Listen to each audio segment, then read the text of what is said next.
Americans and Canadians share something very special, the longest border in the world.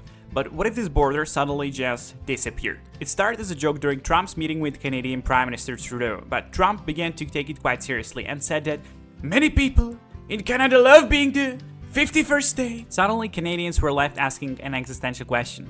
Could it actually happen? For the US, annexing Canada would be a sweet deal, literally, thanks to all the maple syrup. The US could definitely benefit from Canada's natural resources, such as oil, minerals, water, and girls from Ontario. The US ice hockey team would be unstoppable. You could have a breakfast at Waffle House every morning while driving from Alaska to Washington State, and at least one state in the Union would finally have a functional healthcare system. Compared to other states, Canada would be disproportionately bigger. That's what she said.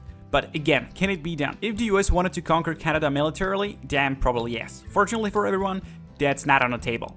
Trump promised no actual force. Canada is a trusted ally and both countries share intelligence. So can it be done through other means? Not really. There are several roadblocks that would stop the dismantling of the world's longest border. Among them, terrible bureaucracy and a nightmare of lengthy constitutional processes. Canada would need to essentially disband, which would require invoking a constitutional amendment that needs the agreement of House of Commons, the Senate, and every province. And let's not forget about indigenous nations. Even if they were included in the process, they definitely wouldn't want to join the US. So it's likely impossible that Canada would reach unanimity and vote to join the US. But it's not just Canada. There are roadblocks on the US side too. Even if Canada miraculously voted to join, both the House of Representatives and the Senate would need to approve, which might scare Republicans more than a Canadian winter. Because honestly, why would the Republicans want it? The annexation would trigger votes in both the House and the Senate. Canada would get 2 senators, and given its overall liberal politics, there's little question they would be Democrats. That would shrink Republicans' current Senate margin to 53 Republicans and 49 Democrats. The House is more complicated.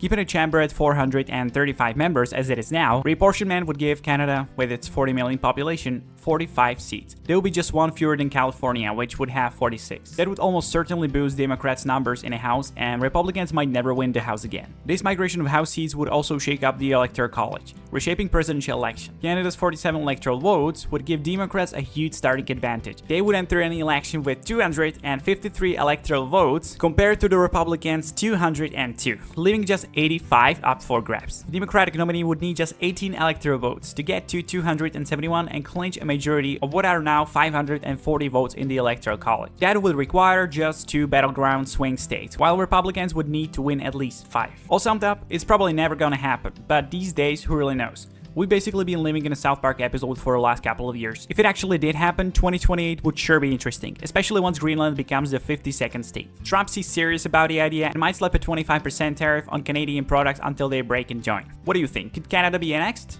Share your thoughts below in the comments, subscribe, and thanks for watching.